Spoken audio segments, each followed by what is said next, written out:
Дора Николаева — это человек, вещи которой из моды не выходят. Это стиль, и не ты одна это говоришь. Я хотела быть врачом, хирургом именно, да, архитектором. Архитектором это после школы. Я была бы прорабом, наверное. Поступила в технологический институт. Я помню, потом вспомнила, у нас тетрадки были, да, мы рисовали платье. 4 детей, родители были простые. Ой, полное имя Дора, какое у тебя? Я говорю, Федора. А теперь же Дора Николаева. Дора Николаева. При том, что ты Дора Махардырова. Дора Махардырова Николаева родилась в Верхневилюйске, младшей дочерью в многодетной семье. Профессиональное образование получила в Дальневосточном технологическом институте по специальности дизайнер одежды. По возвращению на родину работала в Якутском колледже культуры и искусства, а также в ателье «Люкс». Именно тогда в Якутск начали привозить дорогие ткани от мировых брендов. Первыми звездными клиентами были артисты ансамбля «Туймада», Варя Максима и другие. В начале 2000-х Дора работала в доме моды Игоря Чепурина в Москве. Именно там она наработала бесценный опыт, который делает ее уникальным мастером своего дела и создает философию ателье по пошиву одежды Дора Николаева.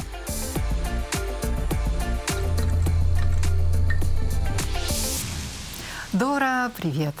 Привет. Так рада тебя видеть. Здорово, что мы совпали и наконец-то можем поговорить. Ну, давай. Да, ну давай поговорим. Дор, вот модельер. Да? Модельер — это человек, который логично, да, связан с модой. Но при этом Дора Николаева — это человек, вещи которой из моды не выходят. Ну, я по себе сужу. Я не знаю, как у других. Как приятно. Но те вещи, которые когда-то 20 лет назад, 10 лет назад отшивались, они до сих пор выглядят прекрасно. Самое главное, чтобы в объемах не сильно меняться, чтобы это можно было носить. Это же про что? Это же не про моду. Это стиль, и не ты одна это говоришь мне, потому что очень многие вот мои клиенты говорят, что вот твои вещи носим до сих пор. Кем только я не хотела. То ли архитектор. Я хотела быть врачом, хирургом именно, да, архитектором. Архитектором это после школы. Но не случилось этого. Я даже поступала в университет якутский наш государственный, на ИТФ. Инженерно-технический факультет. Да, технический институт. Я была бы прорабом, наверное. Но как бы я поняла, что это не мое. Я поступила в Намское педучилище. Еще учителем по черчению? Черчение и ИЗО. Так. Должна была быть. Ну, я там год только проучилась. И тоже решила, что не хочется. Да? Ну, учитель не я, это я. Просто год, чтобы не потерять. И через год я поступила в технологический институт Дальневосточный. Во Владивосток? Во Владивосток, да. Я там вот училась именно на дизайнера одежды, именно на модельера. Как раз вот факультет этот только открылся. Мы как бы первые были. Мы в детстве вот с моей сестрой троюродной играли, и именно в модельеров. Она напоминает, я даже забыла про это, да, она рассказывает. У нас, я помню, потом вспомнила, у нас тетрадки были, да, мы рисовали платье. Про родителей, может быть, среди близких. У вас же 4 детей? Да, 4 детей. Родители были простые. Ну, папа у меня такой известный скороговорщик.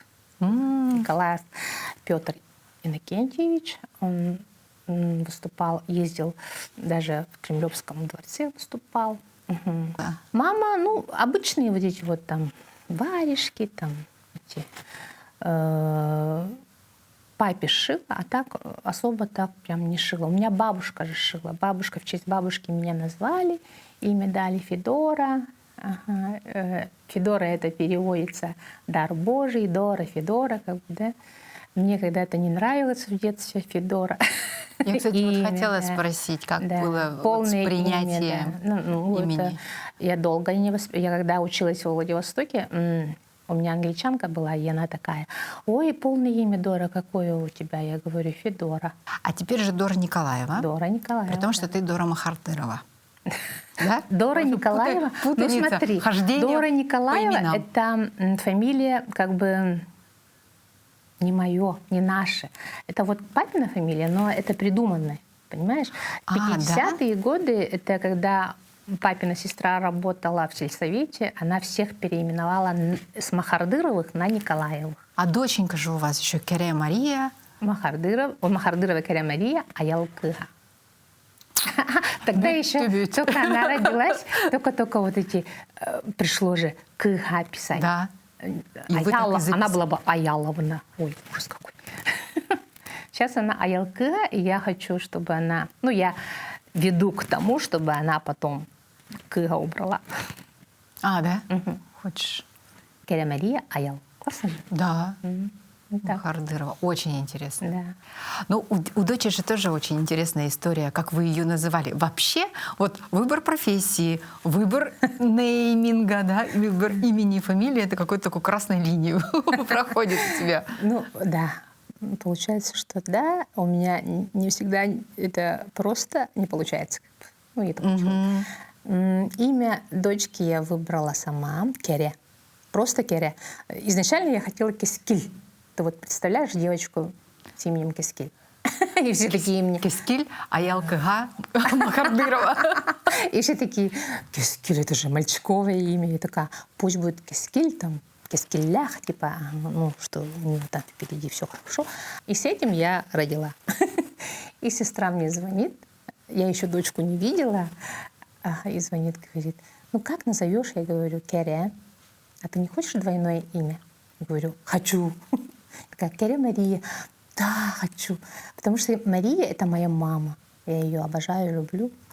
Она у меня как бы всегда со мной. Как бы. И вот у меня родилась Кере Мария. Ей сейчас 13 лет. Да, она у меня очень коммуникабельная, общительная. Творческая? Насколько творческая? Она творческая, она очень творческая, потому что сейчас дети делают? Они снимают вот эти тренды, Да. танцуют. Вот она все это делает, придумывает там какие-то сценарии, там между собой там с детьми снимают какие-то фильмы. Вот это всегда, это ее, в принципе. Да, рисовать она тоже очень хорошо умеет. Ходили когда-то в дизайн-студию, но что-то надо было до конца дотянуть, но вот она хочет, я ее отдаю, и она вот расхотела все. И так и с гимнастикой было, и с танцами было. Ну, ищет они, как я тоже, наверное. Ну, в общем, ты мама такая, не авторитарная, да? Мягкая мама. Видимо. Можно так сказать? Нет. Нет? Кстати, ну, может быть, не знаю. А какая ты мама? Я мама такая. Я больше в работе. Это папа у нас хороший папа. А я всегда с дочкой. Больше времени проводят они вдвоем, потому что мама всегда работает. И спасибо, благодарю, что они меня понимают, что мама всегда в работе, там, не ругаются, все сами там готовят, что покупают, там все вот это делается. Без меня в основном. Я мама выходного дня, можно сказать. Ну тогда, конечно, добрая мама, все разрешает. Ну, я стараюсь, да, у нее всегда свое мнение есть, ты ее послушаешь. Она иногда нам тоже советы какие-то дает, она нас исправляет даже иногда. Там. Ну вот сегодня, например, она тоже поучаствовала, да, я в твоем образе? Я спрашиваю, в чем мне пойти? Ай, ладно, я в футболке пойду, как каждый день хожу. В джинсах и футболках. Она такая, мама, нет. Спасибо большое, Кере Мария, что такая нарядная мама у нас сегодня. Ну, всегда говорит, в чем-то, если нет, это хорошо, нет, это нормально, стильно. Там. Ну, очень она умеет комплименты говорить, там, очень хорошо. Оценивает, там, плохо, хорошо, там. Папу тоже, там, одевайся так, не одевайся так. Вот так вот.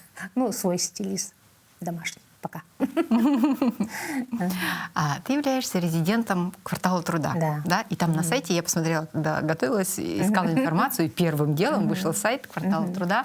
И Дора Махардырова вдохновляется культовыми кино. Я такая, вау, как интересно. Какими культовыми кино ты вдохновляешься? Смотри, это... Я любила готику раньше, ты знаешь. Я всегда в черном была, да. Но это периодами получается, да. Ну, фильмы такие тоже смотрела. Первая моя коллекция, которая... Ну, первый творческий вечер, я там насмотрелась фильма... Я сейчас вспомню. «Мемуары гейши». Да, «Фантазия», да, название я вот сидела, вспоминала. «Мемуары гейши». И вот, ты там участвовала? Японская коллекция. Нет, я там не участвовала, но это одно из этих платьев я надевала. Вот видишь как. Вот это вот «Мемуары гейши». Ну, вот такие вот. Раньше так было, сейчас у меня, скорее всего, не так. Сейчас меня вдохновляют сами люди. Ух ты. Да. Какие, например? Как ты, например. Спасибо. Ну, ко мне же приходят люди, клиенты, да, вот. В основном я работаю, как сейчас, в основном индивидуально же, получается. Коллекции я для души делаю. И по сезону, если у меня там что-то, я делаю. Вот. У меня, например, сейчас вот вдохновляет, например, как ни странно, якутские наряды. Это с прошлого года у меня бзик. Сделать что-то такое носибельное, опять же, да. Ну, многие делают.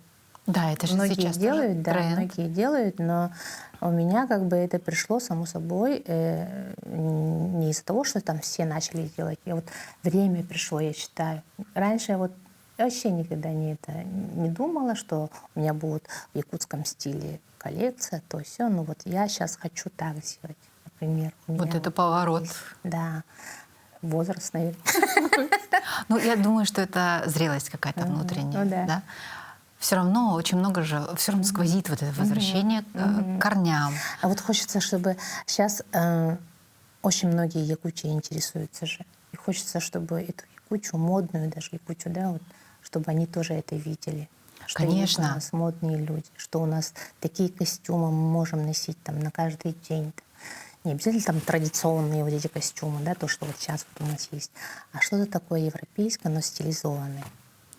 Конечно. А кому, вот, кому как не тебе и не творческим людям это делать? Поэтому много же говорят про визуальный код, да, очень много говорят про вот такое национальное самоопределение через это не образ. просто там взяла и напечатала там якутский узор там какие-то. Нет, не про это.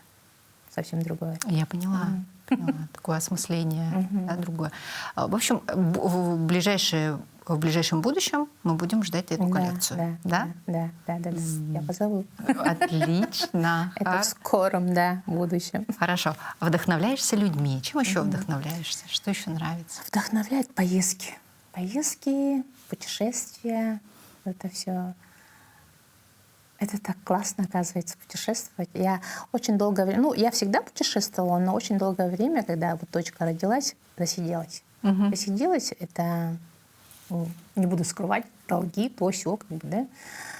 И сейчас вот уже последний, в прошлом году мы очень много ездили, например, да, вот с семьей, с дочкой. Я одна тоже ездила. И это очень вдохновляет. Это другие страны, ты смотришь другую культуру и другой быт, другой этот, и у тебя какие-то мысли появляются, и ты что-то хочешь новое сделать. Прям я приезжаю такая одухотворенная, наполненная идеями, да? Что-то хочется делать там. Энергии много. А бывало такое, что вообще хотелось все бросить? И не заниматься больше, не трогать ткани, не кроить. Нет, трогать ткани — это мое, как бы, это самое отдушина. Я бы работала только как модельер, наверное. Я бы рисовала бы, да? Да, все бы закрыла и ходила бы просто по магазинам, подбирала бы ткань. Это мое. Но у меня есть обязанности, у меня есть как бы работники, да, и клиенты. А большой коллектив у тебя? Коллектив нас 6-5 человек, по-моему. 5 человек, да. Ну, это для Якутска много, как бы.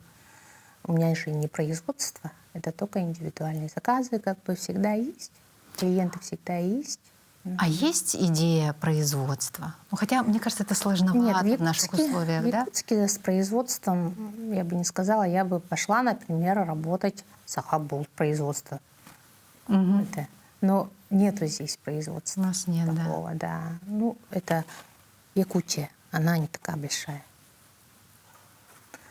Если ты на массу, на Россию, например, да, это логистика очень сложная. Понимаете? Ну, тогда нужно ехать в центр, ехать, жить да, в центре. да, и заниматься оттуда этим. отправлять по всему миру, по всей России, может, так же. Но ты решила пока не ходить этим Ничего путем. не буду говорить. Да? Неизвестно. Да. Ладно. Я никогда не ставлю точку. Ну, Да. это, У меня кстати, всегда с продолжением. это очень хорошая привычка. Да. Да, мне кажется, нужно взять на вооружение. Я ставить никогда не точку. говорю, ой, все. Я никогда Всё, так точно я говорю. туда не Нет, пойду, да? Нет, такого нет. Отлично. Слушай, а была еще идея у тебя? Ты хотела книгу написать и Я издать. Да. Когда? Про себя и про свою деятельность. Да? Нет? Я не помню. Забыла? Значит, надо Да? вспомнить. Да. Напомнишь потом, когда это было. Значит, тому и быть, да? Значит, тому и быть. Ну, хотя бы альбом, в принципе, почему нет? Но у меня такая-то привычка. Некоторые всегда запечатлели то, что сделали. У меня я даже не успеваю. Забираю. То, что на подиуме сфотали, это осталось, например, да, с коллекции. А коллекция все распродали. Быстро как бы Разобрали, и ничего разобрали, не и всё, ничего осталось, не да? осталось, да. Такое, да, у меня. Я не знаю, почему так, но классно же, что так. Да. Я примерно предполагаю, как ты ответишь на этот вопрос, как большинство творческих людей отвечают, да, когда говорят о том, что «а у меня нет хобби». Ну, моя работа — это то, что меня наполняет. И вот, Хобби у меня есть. вот, расскажи, нет? пожалуйста. Хобби, что хобби? Хобби. Ну, путешествие ты уже сказала. Путешествие, да. Путешествие — это не только такие поездки там куда-нибудь за границу, да. Путешествие — это вот по нашей республике, например. Да. Да, я прям сейчас горю желанием всю республику объехать, например. Хобби. Я люблю руками работать. Я люблю что-то там плести, там, что-то там из бисера. Вот это вот я люблю. Из бус там. Вот это вот все. Что-то делать. Ну, это тоже смежное, как будто Да, бы, но да? это для себя, наверное, скорее всего. Я особо это не афиширую. Иногда в коллекциях использую, но нет, в основном нет. Да. А так хобби, хобби вот так. Все. Путешествие в основном. Сам путешествие? Ходьба. Ходьба, куда Я ходьба? очень много хожу. Не, ну, каждую гуляешь, весну... в смысле? Да. Каждую весну я выхожу и вокруг озера хожу. Утром рано в 6 часов хожу. Какие-то у меня это свои инсайты, какие-то эти думки думаю. Подожди, это для чего делается? Для того, чтобы 10 тысяч шагов находить? Или, Нет, это я или просто так для здоровья и для энергии. динамическая медитация Да. называется. Если я хожу в спортзал только утром, я не воспринимаю вечерние эти занятия, например, никак. Я только по утрам. Сейчас я вот, у меня же муж там, этот, как его, мотиватор. Он тоже? Ну, Он же у меня спортсмен. сбросил, прикинь, 30 с лишним килограммов за 1 год. Даже не год, это с лета. А Прикинь, чем он занимается? За полгода. Ходьбой? Бегает по утрам. бегает.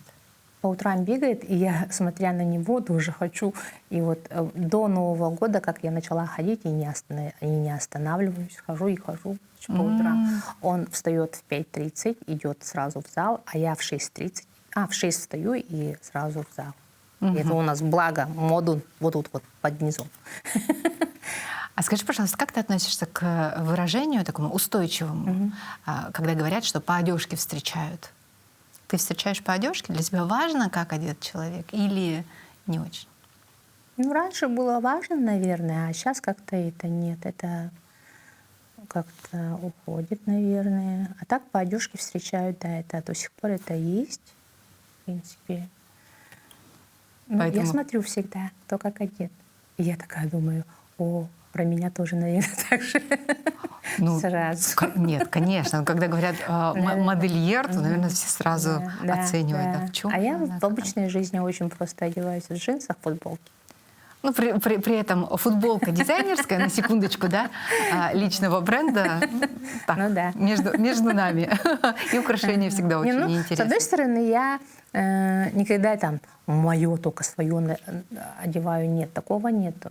Я могу там купить футболку там какого-то мерча, например, нашего, и надела, пошла. Кто-то мне сказал: ой, это же не твой бренд. Ну и что? Я всегда поддержу наших дизайнеров. Я А всегда кто из у наших Пети дизайнеров Яковлева, тебе нравится? и Петра Яковлева. Петр всегда, Яковлев. Да, покупала. У Лены Максимовой мне вещи нравятся. В моем стиле я у нее покупаю. Как-то это вообще не чужаюсь и не... Ну, это, я считаю, у меня такого нету, чтобы, ой, это чужое, я не буду одевать. А скажи, пожалуйста, ты суеверный человек? Ну, есть такое. Да? Да. То есть о планах лучше у тебя не спрашивать? Лучше да. Все равно не скажу. Да. Ага. Ну ладно, тогда хотя бы.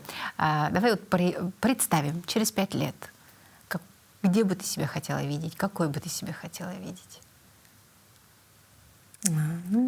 Может быть, в контексте семьи, если так проще, не только про себя. если Через говорить. 5 лет у меня ребенок, сколько ей будет? Да. Ну, Сейчас 13, 18 лет, 18. она как раз поступила. Я с ней буду, наверное, где-то не здесь. А есть далеко. какие-то пожелания по направлению хотя бы? Я бы хотела, чтобы моя дочь стала хирургом. Мама не Нет, стала, а нет, пусть она нет, станет. Нет, такого нет. Я бы не хотела, чтобы дочка стала дизайнером. Может быть, одежды именно. Почему-то. А почему? Не знаю, потому что там нету денег. Ну, Там только творчество. Да. Да. Сложно балансировать, да? Да, да. Поэтому, ну, в принципе, сейчас как-то это... Ну, казалось Я не бы, знаю, как будто сейчас бы как рано. бы молодежь в основном как бы это...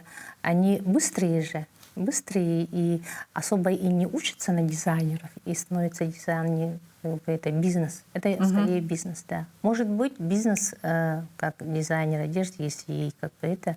Ну, посмотрим. А может быть, она вырастет и как раз-таки станет твоим бизнес-распорядителем, директором коммерческим. Вот это будет Это мне сколько тандем. лет будет, да. Вот это будет тандем. Не, ну вот Не, я смотри, буду- а через 5 лет, конечно, ну ты я же ей будешь еще? я ей передаю то, что я знаю, она видит, как я работаю, но что-то все равно перенимает, наверное, думаю. Ну, 100% перенимает, Да, конечно. Да.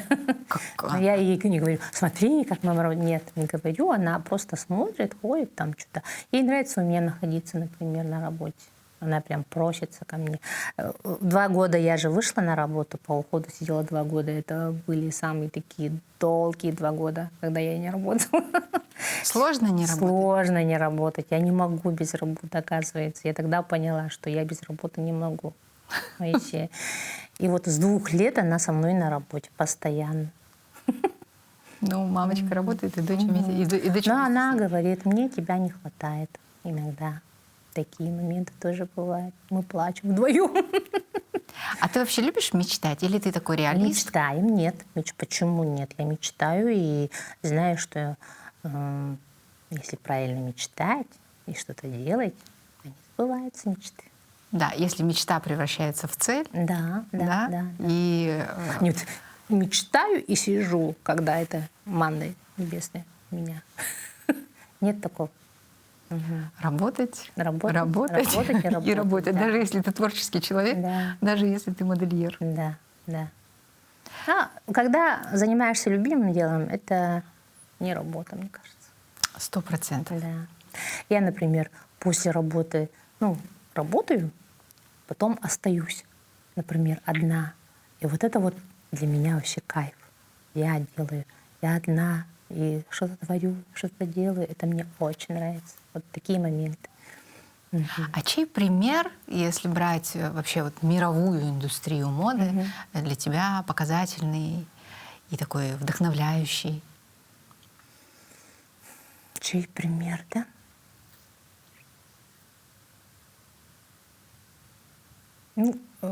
Господи, я же не буду говорить Коко Шанель, там то все, короче. Ну, примерно, кто-то же творчество мне нравится. нравится, например, да, из мировых. Его нету, Маккуин. например. Маккуин. Да. Потом творчество мне нравится Дрис Ван Нотен. Натан или Натен, да. Вот мне вот их работа, их творчество нравится. И все... Как-то кто-то говорил, что у меня немножко схожие вот эти с ними работы. Ну вот, кстати, ты не просто так, мне кажется, акцентировала на том, что это творчество. Потому что все, что мы видим сегодня, вот то, что называется именами тех людей, это, конечно, уже не творчество, это уже индустрия больше, да? Да. Ну, Дрис Ван Нотен, он сам как бы у руля был, вот с недавних времен только он нанял, по-моему, там этот дизайнер. Так он сам. Блиц. Блиц — это короткий вопрос, короткий ответ. Попробуем. Форма или цвет? Форма. А какой любимый цвет? Цвет, ну, черно-белый, черный, наверное. Черный все-таки, чем белый. А бывает так, что прям тотально белые? Потому что тотально черные я тебя видела. Бывает, да. А как относишься вообще к тотал-лукам, когда в одном цвете все? Это стильно, я считаю, когда правильно все надето. И по цвету. Когда человеку цвет подходит по типажу, да, когда тебя освежает, это же классно. Да. Любимое время года? Осень. Так. Если бы не Якутск, то какой город? Москва. Если бы ты была мелодией, то какой? Мелодией. Мелодией. Наверное, такой мелодичный, романтичный. Или рок. Ну, у меня с крайностью. Ну, или такую, или такую. Да. Что бы ты пожелала себе в ближайшем будущем? Пожелала еще дальше расти, не останавливаться. Возраст не помеха, я считаю. Все только начинается. Да? Всегда. И мы традиционно заканчиваем пожеланием нашим телезрителям. Ну, как бы быть самим собой. Самое главное, да? Любить себя. Когда ты любишь себя, остальные тоже полюбят тебя. Я считаю так. И быть свободной. Свободной во всем.